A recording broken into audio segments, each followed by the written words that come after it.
This podcast is sponsored by nobody. Hey dudes, welcome to Splat from the Past, the only 80s themed horror and sci-fi show where things can get totally radical. Now today we will kick off June summer with Karin Collison.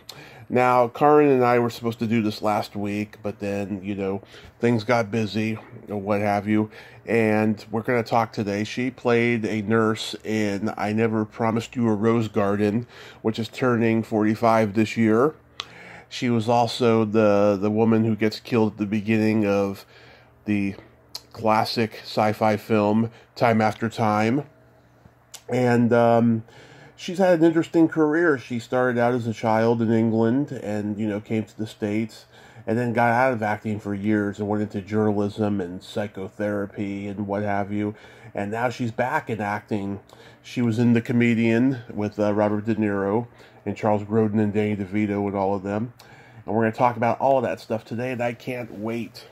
They're going to kick off the summer. Right now it's overcast outside, but summer will be coming back around soon. It gets really hot up here in Reading. And yeah, I just cannot wait.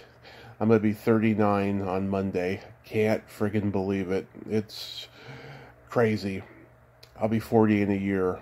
Hopefully by then all the weight will be off of me and I can have a slice of cake for my birthday. So yeah, here is my interview with Karin Collison.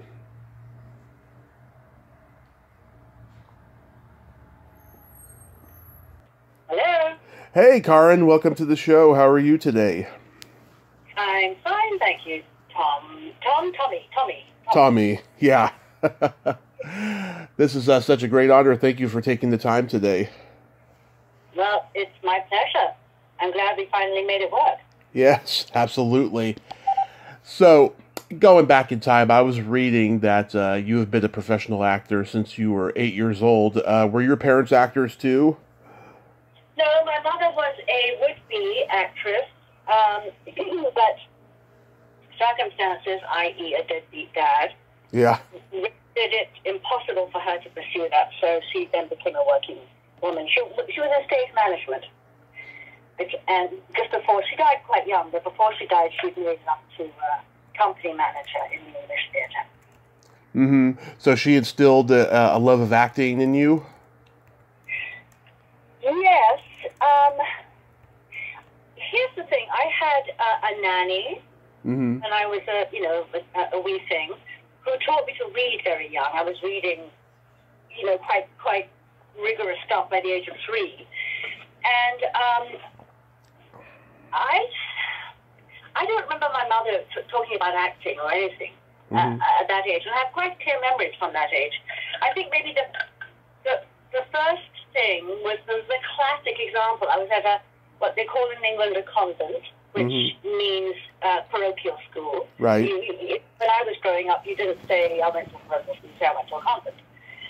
And I was at a convent, and I was maybe four maybe at that time, and they were doing a production of Jesus telling off the money lenders in the temple. I remember that was very. My mother was a Catholic convent, and I was very, very Catholic. Mm-hmm. And they were auditioning girls to play Jesus. Mm-hmm. And there was a blonde girl called Jill, and there was me. Or to be grammatically correct, there was I.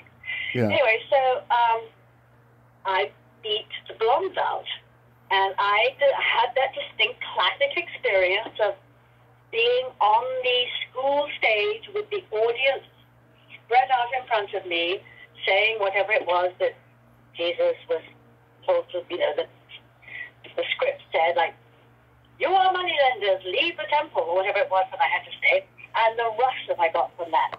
So that was probably what flashed to my mother that I had that predilection. And then we left that area, and I went on with my life, but I was clearly encouraged. I certainly wasn't discouraged from doing that. And then it was, as I said, my mother had to give up the acting chase Mm-hmm. But before she did, she was working, she had a bread and butter job working for an agent who, as it turns out, was also, I don't know, he was probably lots of people's agents, but one of the people whom he represented was Michael Caine. Mm-hmm. And anyway, that's neither here nor there, but it's always sort of stuck in my mind. Anyway, he saw my brother and me. My brother was 15 months younger than me, but much bigger than I was. I mean, he grew to be 6'6", my brother. So he was already catching up with me height-wise. So we looked like twins. And this agent, whose name was Bill, I tell you, my memory from back then is really intense. And Bill said to my mother, "You could make money off those two." And then we were off to the races, because I really, my brother couldn't have been less interested at all. He wasn't remotely interested in it, but I was immediately glued to it, and from that time, almost immediately thereafter, maybe a couple of years passed or something, during which I did commercials and other things and movies. But then my mother put me in a stage school, in a professional school, and that was it. I mean, I was on that track. You're a dancer too. Are you trained in all types of dancing? Yes, I was trained. I don't know what I have to edit out of this, but I was trained in all kinds of dances: ballet, tap, what they used to call character, which was sort of, Polish dancing versus Spanish dancing versus, and of course modern jazz. And like all little girls, I loved ballet. It was so romantic, but that was not my strong suit. So, what am I trying to say? Tap and modern jazz were much better for me. But the reason I said I don't know what you edited out was because I still have fantasies about being able to do pirouettes, dreams about being able to do pirouettes. Mm-hmm. And I maintain that it's when I grew boobs that my balance went off and I could no longer do pirouettes. So I was scuppered as a ballerina. I had the wrong body type.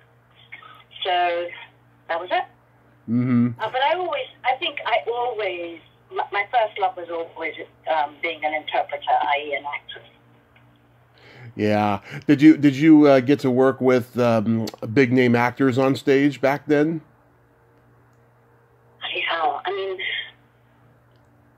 I'm trying to think if I worked with him. I mean, I did a musical, and I was the understudy for the lead in that, but I was in the chorus. Mm-hmm. I'm trying to think. We toured England, and then we ended up on the West End for quite some time. But I don't think there was no sort of Laurence Olivier or anything like that. Mm-hmm. They were well-known theatre actors in the cast, but there were a couple of, it was a very ethnically diverse cast. It was a rock version of Othello. Ironically, the man who played Othello was a white man who blacked up. But the rest of the cast was very mixed. There were lots of black actors, singers, dancers in the cast, just as many as there were white. But yeah, that was probably the most kind of high-profile thing that I did. All the rest of the stuff that I was doing was what they call fringe theatre, and then provincial theatre. There's a lot of provincial theatre. And as I said, a lot of the people I worked with went on to have nice careers. I left when I was still very young, so I quit when I was still very young for many years. But yeah. Now I've noticed that you've changed your name many times in your career. Why is that? Well, when I first started, when I was a little girl, Mm-hmm. and you've done good research. But when I was a little girl, my mother felt that De La Peña, which is my legal name, was just being a little English girl was just not going to wash. It was already, quite frankly, a problem. Just socially, people didn't know quite how to place me. It was in the particular class in which I was brought up. it was very much like, what's your name, dear? Dila Pina? I'm sorry, I don't understand. You know, it was very much sort of like that. And that was already a problem. So my mother just changed it and used the last name Allen, and then, of course, there was a very successful actress called Karin Allen. Yeah. And that was before Karin Allen came along, or certainly before she gained fame. And when I became an actress on my own recognizance, i.e. when I left school, I took on I let go of Allen and I took on my brother's first name. So my name was Karin Dominic. And then I think I was still in England at this point. And then when I moved to the States and started joining the unions, I decided that I was sick of people mispronouncing my first name. So I changed it to Elizabeth. When I joined Screen Actors Guild, I think initially I was Elizabeth Moore, and then SAG reached out to me and said, no, there already is an Elizabeth Moore. So then I became Elizabeth E. Moore, and they said, no, there already is an Elizabeth E. Moore. And then I became Elizabeth Dartmoor, at which point I remember my father calling me, and there is a famous women's prison on Dartmoor, which is in Devonshire. Uh-huh. And I remember him joking that, you know, I should just call myself Elizabeth Women's Prison. Anyway, so I was Elizabeth Dartmoor for quite some time. And then a casting director, by this time I was living in LA, and a casting director, I had to write him a check. He was a really good friend of mine, as well as being a casting director. And I had to write him a check for something. And he saw my name, which was not De La Pena. My legal name then was Karin Shea, because I had married my hippie boyfriend to stay in the country. But we weren't really. Our very checkered past, but I had married him to stay in the country. And my friend said, "Who's this? Who's Karin marrying who's?" Well, I'm sure he said Karen. And I said, "That's my legal name." And he said, "Oh, you should change it back to that great name." So I did, and then from then till now, I fought the Karen battle, which will be until I go out feet first, I'm sure. And so for the rest of my career before I quit, I was Karin Mary Shea. And then I came back, when I came back into acting, which I did very sort of under the radar, was when I was running a theater company in Santa Barbara, and they have some nice little LORT. I don't know if you know what LORT means, but it's a union terminology, actors equity union terminology, meaning that it's a professional rather than an amateur theater. They have a few nice little LORT houses in Santa Barbara, so I started getting a lot of very nice roles. They were just offered to me. And I went back to acting with my legal name, which had gone back to my natal name. Because by that time I'd become a citizen, and when I became a citizen, I let go of my American married name and took De La Pena back, which I'd been for many years at that point. So I took that on as my professional name.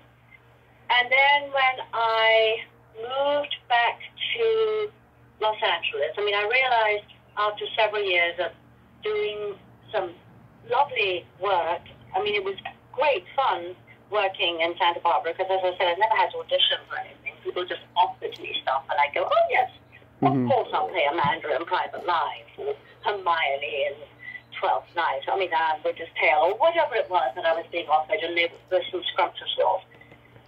And it became pretty clear both to me and to there are plenty of strong actors living in Santa Barbara who commute to LA, the union actors. And they all just said, you have to get out of here, you have to go back. And I finally realized, yes, they're right. And I still owed a debt of allegiance to my training and my gifts or, whatever. So I moved back to LA, and I think it was when I moved back to LA, or it might have been when a couple of years later I moved to New York, I can't remember now, that I changed my SAG name to De La Pena, spelled the Portuguese way, which means Delapena, other than the Spanish way, which is with a tilde over the end. And so I took that on because my actual heritage is Portuguese, which I hadn't found out until I was an adult. And so I thought, oh, this is interesting. You know, it's a more interesting spelling of the name, and it's unusual one. So I had that throughout the next sort of 10-ish years, during which most of that time I was in New York working, kind of clawing my way back into some level of work. And I worked a lot again in off-Broadway, and I did some off-Broadway. And did some TV and film and things, but it was always a teeny-weeny stuff. By the time I came back into the business as an actress, I sort of stoppered myself a little bit because there were plenty of women of my demographic and age who were well-known to people. I don't mean famous. I just mean well-known to actors, to directors and producers and casting directors and things. So I was always the last person to be, or often the last person to be called in, and sometimes I'd book and sometimes I wouldn't. But it was definitely a harder sell. And but my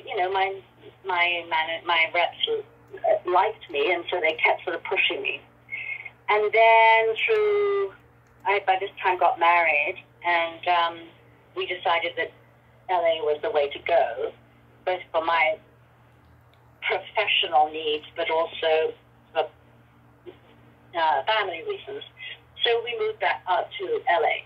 And when I got an agent to represent me out here, he said, by this time, because I was very dark brunette initially, through my natural coloring is very dark brunette with very pale skin, and so Della Pena could wash for that. But by the time he met me, I bleached my hair blonde, which is what it is now, and he said, Della Pena is a little hard for people to understand when I submit you, and so I'd like you to find a more Anglo name. So I chose Collison, which is another family name, and I still have lousy name karma, because as soon as I chose Collison, people started calling me Collision. I chose Karin Collison. No, it's Karin Collison. So it goes on. The beat goes on. I'll be doing that, as I said. I'll be murmuring that as they place me in the crematorium. I'll still be saying, no, it's Karin Collison. Yeah. Anyway, so that gives you the name answer, the rather long version of it, but now you have it all. I like that. I like the name Karin Collison. It's very British, very classy. It's a good name. It's actually Irish, Collison, but yeah, it's very Anglo anyway. It's very sort of, and it suits me. It does suit me. Absolutely. According to IMDb, the first on-screen film you did was The Great Houdini with Paul Michael Glaser. I'm prepared to believe you're right. I can't remember what was first, but I do know that the person who cast me in that was that same casting director who subsequently said, who's Karin Shea? Yeah, he and I were great mates until, sadly, about 2 years ago he died. But, I think it was. It was either The Great Houdini or Fantasy Island, but because they both sort of happened around the same time. But good to know it was The Great Houdini. Yeah, and you worked with Glaser again on Starsky and Hutch. Did he have anything to do with that? Did Glaser have anything to do with it? Yeah. I don't know. I mean, I played a rape victim. And I think, I don't mean, it's not like we became fast friends or anything. So maybe he said, oh, I know her, why don't we use her? But I have no idea, I can't tell you one way or the other. So yeah, Fantasy Island, that was the pilot. You played a barmaid in that. I did. Yeah. I was very much the sort of the Disney barmaid type throughout, throughout my youth. Yeah, was that fun? Oh, it's always fun being on set. I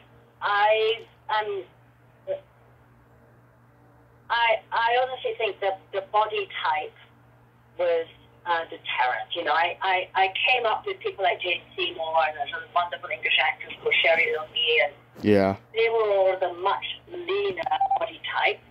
They didn't have the upper body that I had, and it served them. It was in their favor because they weren't immediately seen as the kind of, we got to emphasize the cleavage kind of thing. So, there were lots of things that contributed to me stopping acting, but that sort of, that was definitely an element, was that I couldn't get past how I looked. I couldn't get past it. You know, I wasn't, Hollywood wouldn't let me, and it just wore on me. It was definitely a factor in my quitting when I did.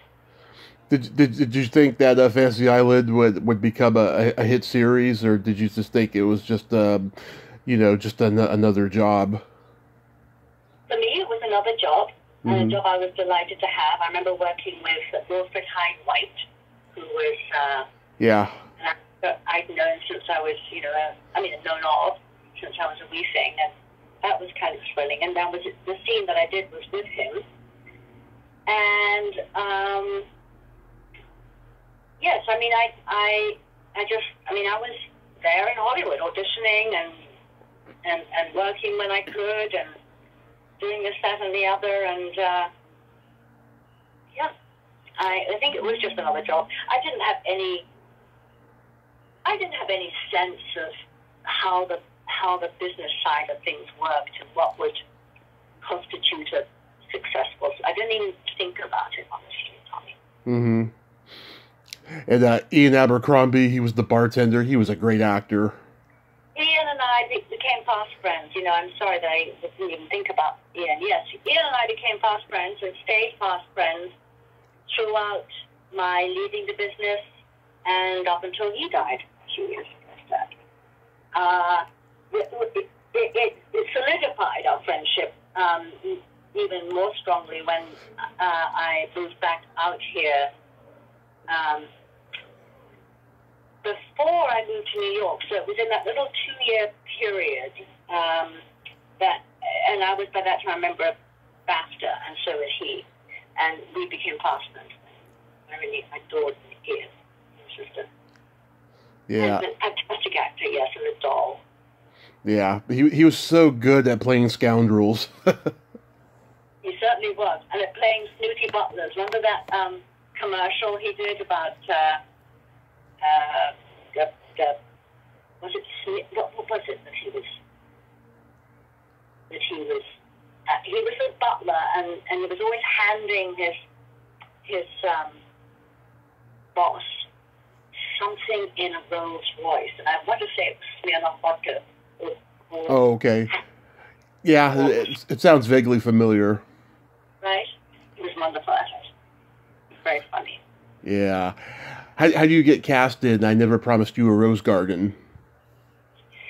That was a straight-up audition, and I would have been one of the people I would have been one of the people, the psychiatric patients, because that was about a woman in a psychiatric patient. Mm-hmm. Except that Tony, who was the director, thought I looked too much like wonderful actress who played the lead, whose name is escaping me right now. I didn't really look like her, but I was a similar type to her.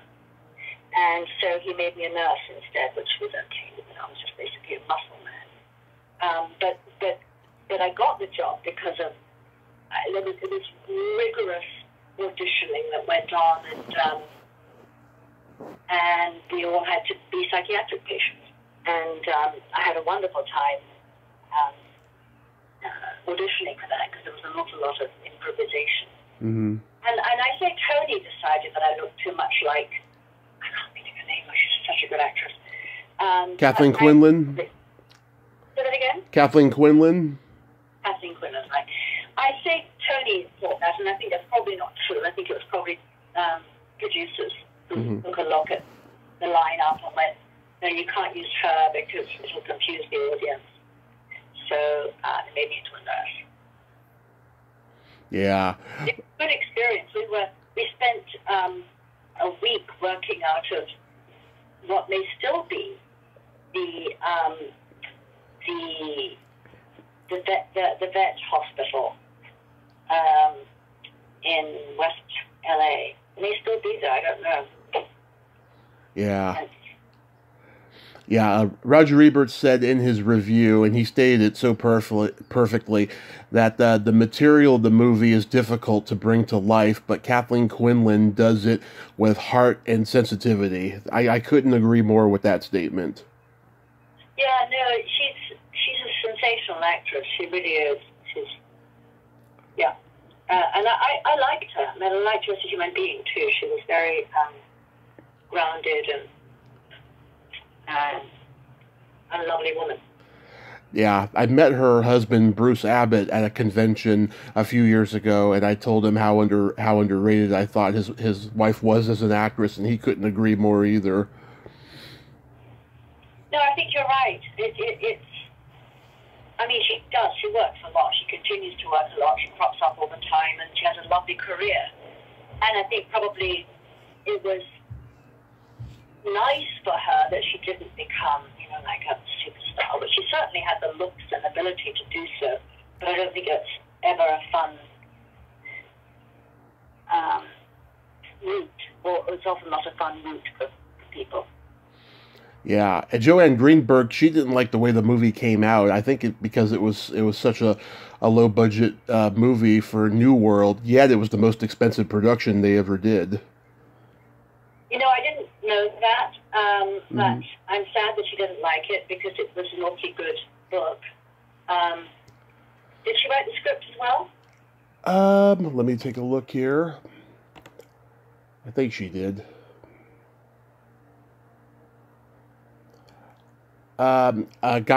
Two guys, Gavin Lambert and Louis John Carlino wrote the screenplay. Okay, so I think it's very rare that someone who writes the screenplay, let alone the actual original book, is happy with a movie, because it has to be so changed to accommodate the limitations of movie making. Absolutely. Now, I never seen this movie, but I guess it was controversial at the time. It was called Red Light in the Red House. Red Light in the White House? Oh, in the White House, I'm sorry. That's right. That was the only movie in which I had the lead, other than Short. And it was an ambitious movie by a man who basically just did sort of thundering horror movies and sort of soft porn things, and it was his aim at doing a serious film, and it was I played an investigative journalist who uncovers all kinds of nonsense. No, what am I talking about? I don't play that. I played a woman who is running for the Senate and has a good chance of becoming a senator, I think in California. Mm-hmm. And an investigative journalist digs into my past and discovers that it is checkered. And a very interesting part, but a very checkered past.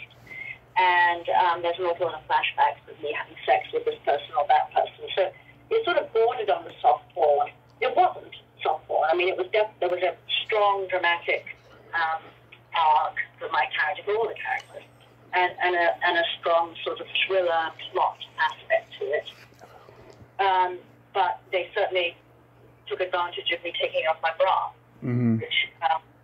which was to this day I still. I mean, because I was brought up Roman Catholic, and I decided to do it. I'm not Roman Catholic anymore at all. Yeah. But I remember that sense of it, sort of embarrassment and then shame about having done it. I had good friends of mine who saw it, who came to the screening with me, and he said, I could look at my watch and I could say every 15 minutes, okay, it's time for her top to come off, and that was sort of what they did. Mm-hmm. But then, and I never admitted to having done that film. I just thought, I'm too embarrassed about this. I didn't hate the film. I thought the film was quite good, and I thought I was quite good in it, but I was embarrassed because I'd taken my top off. And, of course, nowadays, nobody thinks twice about that. And quite frankly, I'm happy as a clam to say I took my top off in a movie. You know, because I'm old enough now to be proud of the fact that my body was interesting enough to people to pay me to do that. But I had, you know, completely stopped. I just basically wiped it out of my brain. And one of the actors with whom I used to work a lot when I was in Santa Barbara, he's, you know, a wonderful actor himself, has a huge career, and just now he sort of commutes from Santa Barbara for whatever work he gets. But he heard me say my name. Mm-hmm. He heard me say Karin Mary Shea at some point. And really, it was very low-key. He only knew me as Karin de la Peña, and when he would go to IMDb, he wouldn't find anything, right? Right. I hadn't worked with under the name of Karin de la Peña. So when he heard that, I suddenly get this call from him saying, red light in the White House. And I remember the blush of embarrassment that just covered me. And I my heart palpitating and things, because at the time I was fairly high profile in Santa Barbara as the artistic director of one theater company and as the partner in another theater company, and I'd done all kinds of work and was quite well known in Santa Barbara. And suddenly what I immediately thought of as a sort of shoddy thing, background, skeleton in my closet, came out. And he said, there's a wonderful review about it. And so I think he emailed me the review, and it was very complimentary. It was a pretty good review about the film in general. It was incredibly complimentary about me, about my acting and about my looks and things. My whole sort of attitude changed. And then when it's when Trump was in the White House. Right. Something came up. Anyway, the name of my film kept showing up in Twitter. And for a moment there, my relationship to the film and all the rest became quite the Twitter whirlwind. I got all kinds of attention for it. I didn't pursue it or anything, but it was an interesting experience for that to happen. But yes, I did that film, and it was shortly after that I quit. I think I'd done time after that, and I'd done a couple of television things, and then I quit. Mm-hmm. I'm sorry that you had that bad experience. Jennifer Rhodes was in the movie. Did you have a good experience working with her, at least? Jennifer Rhodes? Yeah. I don't remember. What does she play? Her name is Carrie Russell in the movie. I had a good experience with everybody in the movie, crew and cast alike. So I would imagine that I did, but it's a long time ago, Tommy. I don't actually remember who Carrie Russell was. I don't know whether she was older than me or younger than me. I'm complete blank. She would have been in her early 30s. She's been a prolific character actress for over 50 years now, and she's very talented. Well, they would have been more or less my age, and I don't know what she would have played, but whatever. Yeah. I'm sure it was good. I'm sure it was a good experience. Tell me the Time After Time experience. Well, that was fabulous. I auditioned for it the normal way. My agent set me up, and I went in to audition, and I think I had a call back. I don't recall. But I certainly prepared very strongly for the audition. I do remember that. I worked with a director who helped me, a director friend who, helped me with the audition. And I booked it. And then I remember, there were always so many stages, because that was a pretty major picture. And there's so many stages where you have to go through wardrobe and through all these fittings and blah, blah, blah. And it was lots of fun. I enjoyed all of that. And I think I had a couple of days of shooting on the back lot of Warner Brothers. And the second day I came in, I remember Mary Steenburgen coming up to me and saying, I saw these dailies and it was just wonderful. And I was, it was just, clearly it was something that made an impression on me. A, her kindness and generosity, but B, her compliment. It was lovely to hear from her. And by the same token, David Warner, right? David Warner, yeah. That's right, I'm right about the name, right? David Warner? Yeah, David Warner. Yeah. He decided he wanted to play golf. He wasn't interested in working with me in my scene where he had to kill me. Always, but the entire thing was between Jack and my character. And he wasn't interested. He just said, I'm really sorry. I had some things to do. Which was extraordinarily ungenerous of him. I remember many years later, I did a film. I had a teeny little role with Robert De Niro, and he was right there at on the other side of the camera, which he certainly didn't need to be. But with David Warner, it was some kind of a production assistant or something reading the lines with no acting involved. So it was just a contrast in grace. But it was a lovely. I had just a wonderful experience doing that, and they were very generous with the footage that they gave me. I mean, I'm the first 5 minutes of that film, and that's basically you never see Jack Ripper's face; you only see my face. Both from being sort of cheeky and slightly tipsy to being very dead. Yeah.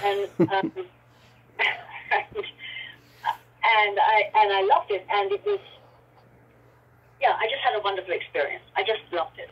It was all I can. Oh no! What I was going to tell you is that I still have a fairly mellifluous voice, and then it was a much higher mellifluous voice.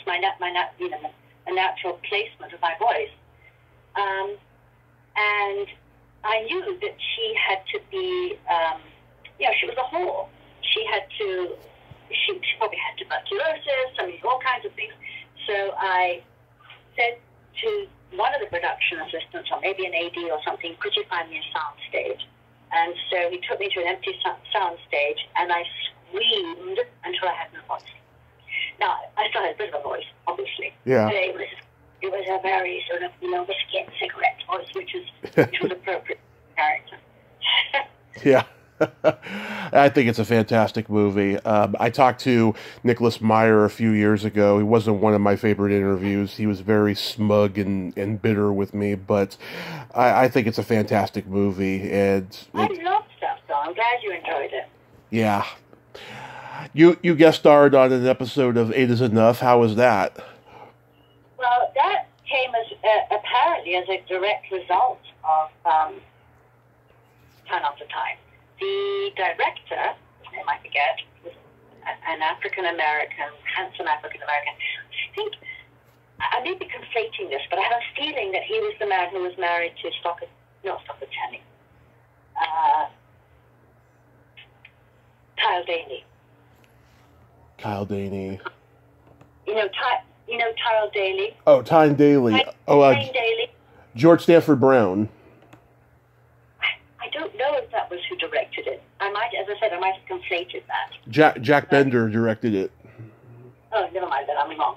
But whoever it was an African American, and he had seen Time After Time, and apparently he called my agent, and he said the only good thing in that movie was your client, which was of course nonsense because it was a lovely movie, but it was a lovely thing to hear, and he just offered me that little role outright. And since we're telling the truth here, I will tell you that he was lovely. But the star of that series was a pill. All he wanted to do was get to the racetrack, and he kept trying to hurry me up. But will you hurry up? For God's sake. I mean, I knew my lines and I was doing my thing just fine, but I wasn't allowed to even breathe. He was thoroughly unpleasant. And now I believe he owns a pet food company, and I will never buy his pet food. Oh, that's awful. Oh boy. So after you left acting, right? You did you go into journalism first and then psychotherapy? Yes. Although by that time I'd already had some psychotherapy, which believe me, I needed. And then and when I moved to New York, which I did basically, I remember the chronology was that my family decided that, because I was definitely showing the symptom. My mother had died a couple of years before. My mother was the real engine under me, acting-wise. And she died a few years before. And so when I continued to act, I didn't realize at the time, but I didn't really have the engine under me. I was just sort of going through the motions. And at a certain point, I got very fat. Mm-hmm. I already had the classic eating disorders of dancers and, quite frankly, also actresses in this business.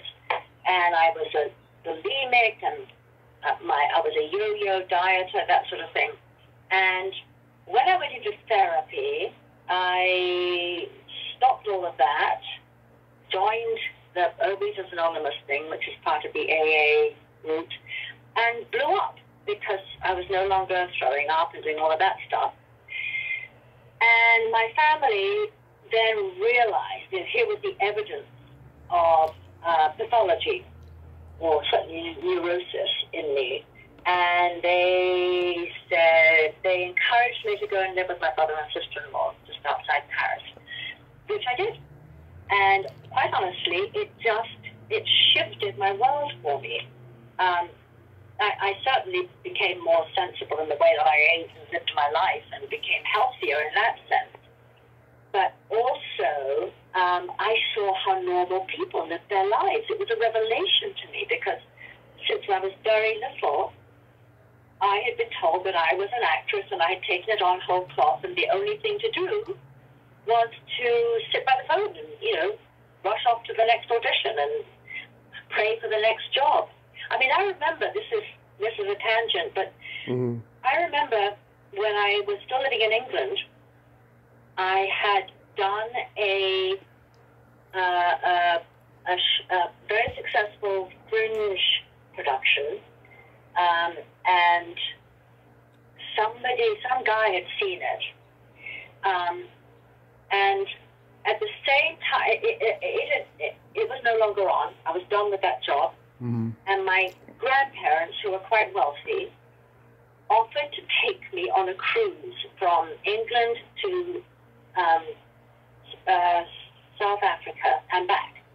First class cruise, all those sorts of bells and whistles. And I remember saying to Mommy, Mommy, I can't go. I mean, 6 weeks, I can't be. Mommy said, don't worry, it's fine. You can take 6 weeks off, it's fine. Go with your grandparents. And right then, my agent called me and said, so-and-so, whoever this guy was, had seen me in this fringe show. Uh-huh. And had offered me a job to play the lead in a show at the Hampstead Theatre Club, which was a really big deal back then, probably still is.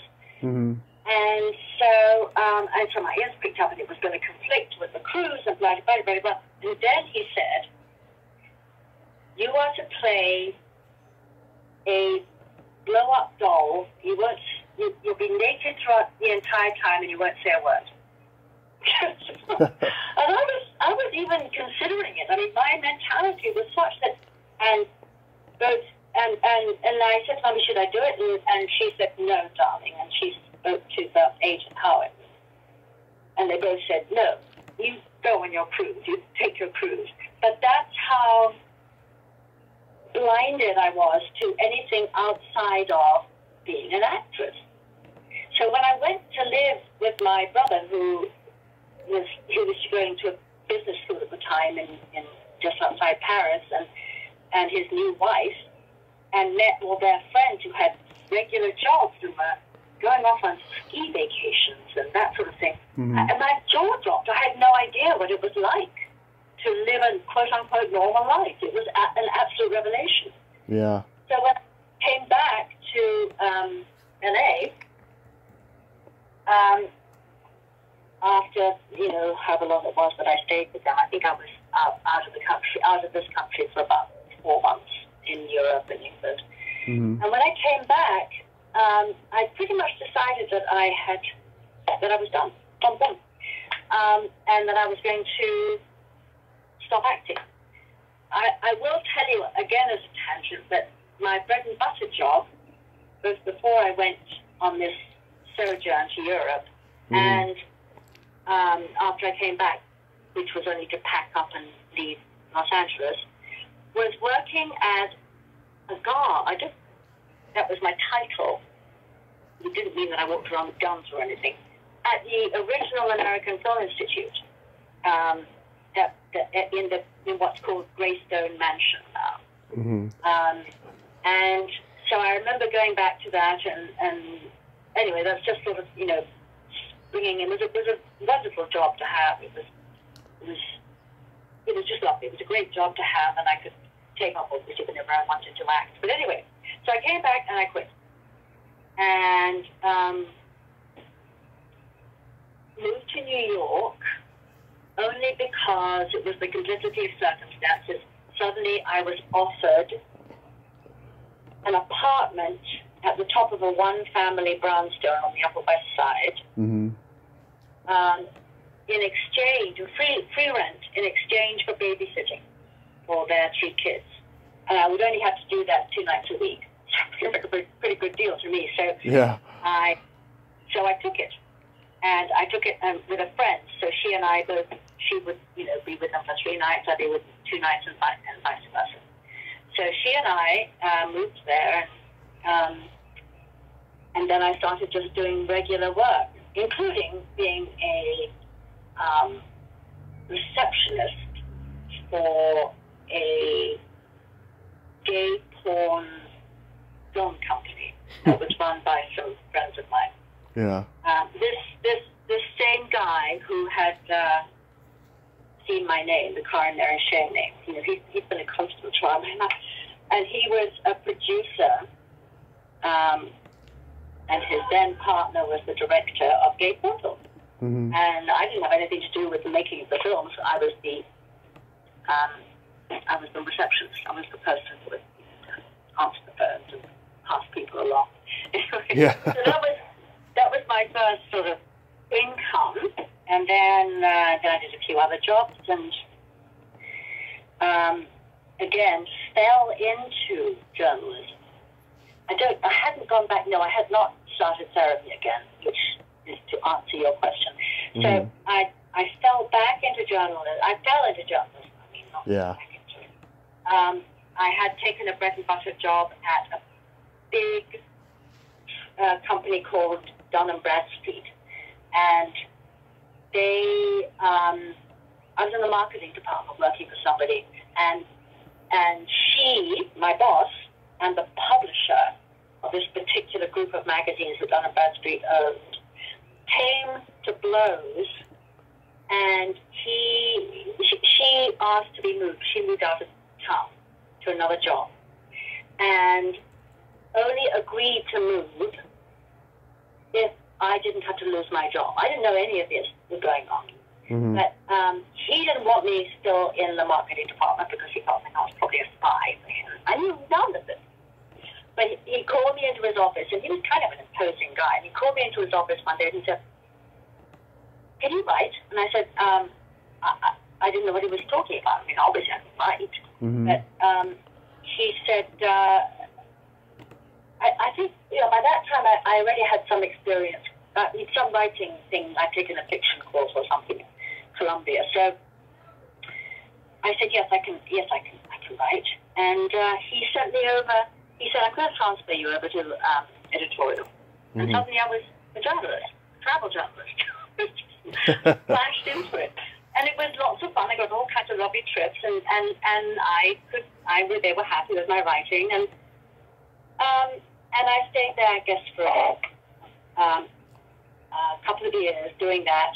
And in that time, I went back into therapy. Now, this time when I went into therapy, where I'd been before in one-on-one therapy, this time it was a group therapy, and it was at a place that serviced drug addicts. But they had an outpatient department, and so it was a residence for drug addicts, but they had an outpatient department for this particular kind of therapy, which was primal screening. And I knew nothing about this, but it suited me just fine because I had such a I still am so analytical that I could tie myself in knots with scenarios that would explain this behavior or justify that behavior. But when it came to just making a loud noise, it short-circuited my overactive brain and just put me in touch with emotions and things. And it was really, really healing for me. And what happened was that there were always big groups, and you had to work with one another. It wasn't like a top-down thing where you had there was a therapist, and she was very strong, very effective therapist. But you didn't only work, you didn't only interact with the therapist, you interacted with each other under her guidance. And you could choose who you wanted to interact with. And in very short order, I kept being the one that people wanted to interact with. It was bizarre, but and I loved it because it brought sort of the missionary zeal in me. I felt like I could help people.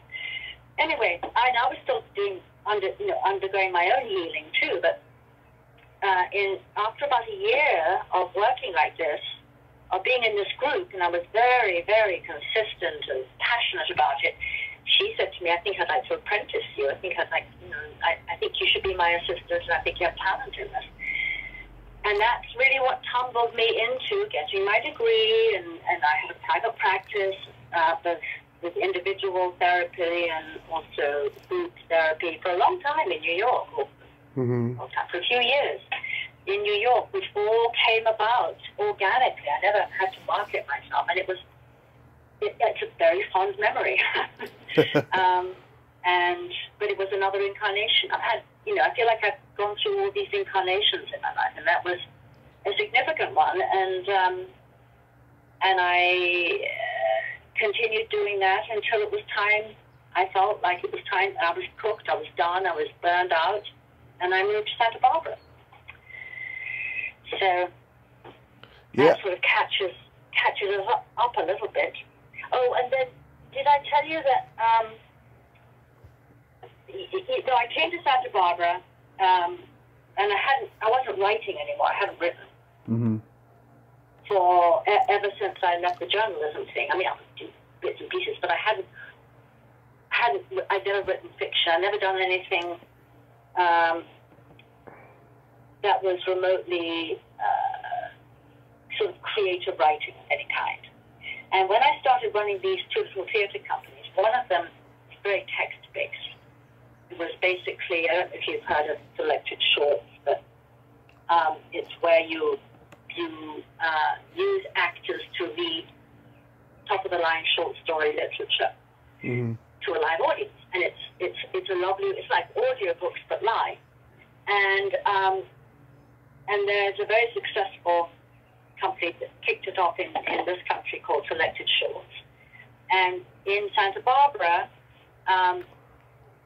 a man has started doing exactly the same thing, because we had a similar group of actors living in Santa Barbara as New York had. In other words, lots of good professional journeyman actors and some stars. And so we would bring them in to the performances. Anyway, through the complicity of circumstances, yet again, I was introduced to him, and he asked me to read a story, and he had asked me what I thought, because I'd gone to see the show. He'd asked me what I thought of his show, and I'd said, first of all, I was polite, and then he said, no, I really want to know. And I said, okay, well, I think the literature is unbalanced, and I think the actors are unrehearsed and sloppy. Mm-hmm. I was a bit startled, and so he then asked me to read a story, and I sort of walked my talk. I rehearsed really well. I dressed as though I was going, as though it was the privilege that being on stage is and reading this wonderful material is. And the next day he called me and asked me if I'd like to be his artistic director. It was all on a volunteer basis. I was working as a social worker at the time with county mental health. Mm-hmm. But I took it on, and I enjoyed it. And so my life was filled with text. I was constantly reading, and then sometimes I would create compilations of various stories and put live shows up with musicians and things like that. It was an incredibly rich outpouring of all the various influences I had in my life. And I enjoyed doing it, and then it sort of started to dwindle, my enjoyment of it, and we became a 501c3, and that was how I earned my living. I left the county, and then the board members started to have opinions about the stories, which I was resistant. And eventually I quit. So okay, I'm no longer interested in doing this, which is when I came back to acting full time. Wow, that's amazing. That is just, I mean, I've heard, stories about people leaving it for years and then coming back, but nothing like that. That you've had an amazing journey. Well, so then there's a period to this, which is that I moved to New York then and lived with a man whom I'm currently married, and I'm not like I'm going to change. We're married, and he's a writer, and I had started to dabble writing-wise again, but I wasn't really focused on it at all. I was focused on acting. But then when I moved back out to California in 2017, I mean, when I say I was focused on acting, I would read a lot of people's scripts. I'd give a lot of feedback. I was basically doing unpaid dramaturgy. Sometimes I could pay, but most of the time I was just sort of giving my input for free. And I enjoyed it, and it made my it sharpened my analytical abilities with text. So then I moved out here in 2017, and about 2018, I joined an actor collective, which is called The Collaborative, and it's a wonderful organization of very gifted. It's very hard to get into as an actor. That's the only way in is as an actor. But once you get in, you'll find that you're in the company of lots of multi-hyphenates. Mm-hmm. And I looked around. I came in, I just got in on the strength of my acting and looked around, and I wasn't interested in directing or anything like that. But after a couple of years of being with this organization, and finding it hard to get into rooms because, again, I don't have a very low profile. So it's hard to get into audition rooms, let alone to actually book the auditions, mostly because my type often is the type that has a big role, and that role is offered out before it even becomes something that can be auditioned for. Anyway, so I was aware of that, and I thought, okay, Karin, pull up your big girl pants, write something for yourself. So I remember I was visiting family in Australia, and I yelped. I went to Yelp, and I said, I was living at the time in the Valley. I'm now in West Hollywood. I was living in the Valley. And I said, best person from whom to learn how to write a screenplay. And this name came up, and it so happened it was a bike ride. And she was way ahead of anybody else in Yelp. It was like, 14 stars ahead of anybody else, and raves for her.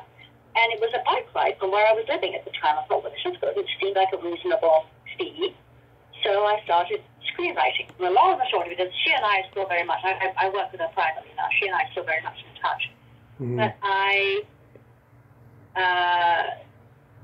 submitted a screenplay to the Nickel. Do you know what the Academy Nickel competition is?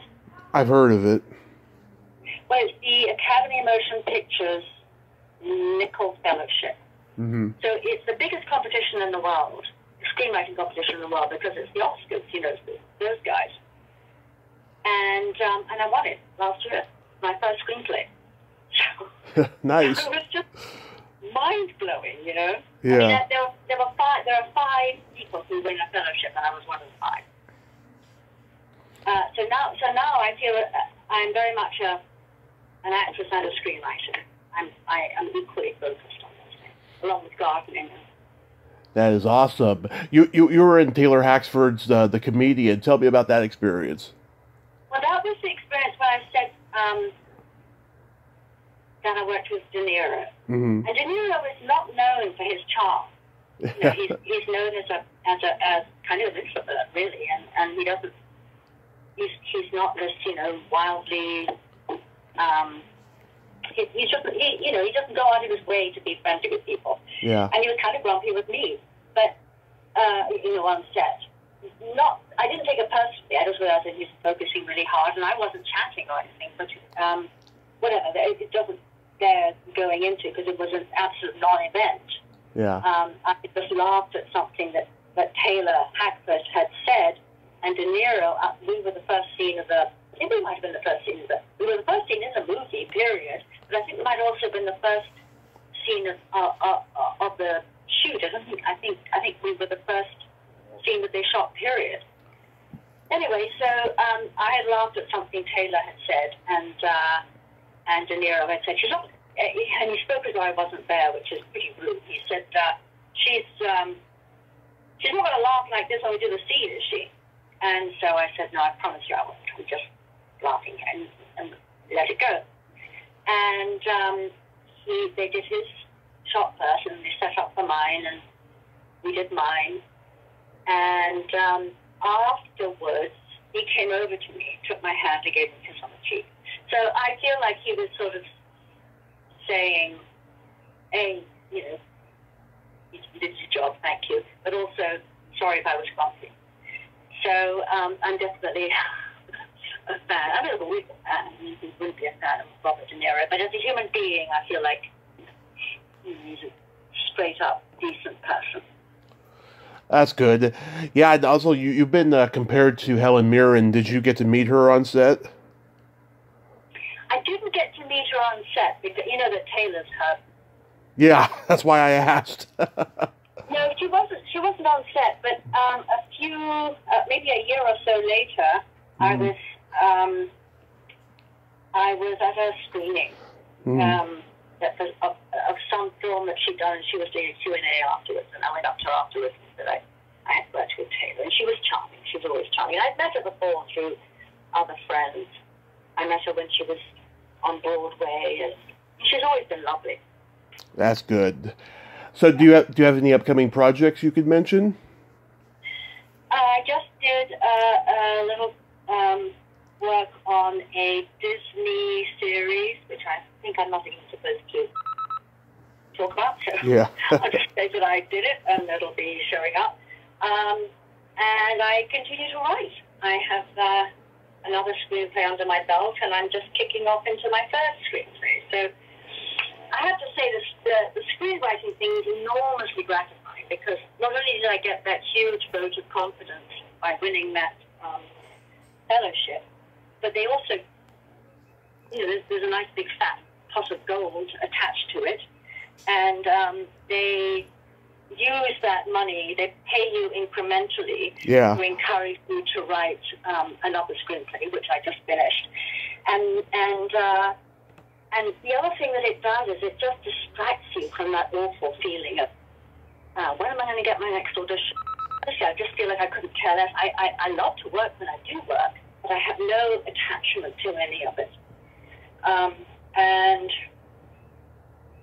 yeah, that's sort of the answer. So I'm writing, and I'll take whatever acting jobs I get, and I would suspect marketing is always a big challenge, whether it's for my own writing or for my own acting. Mm-hmm.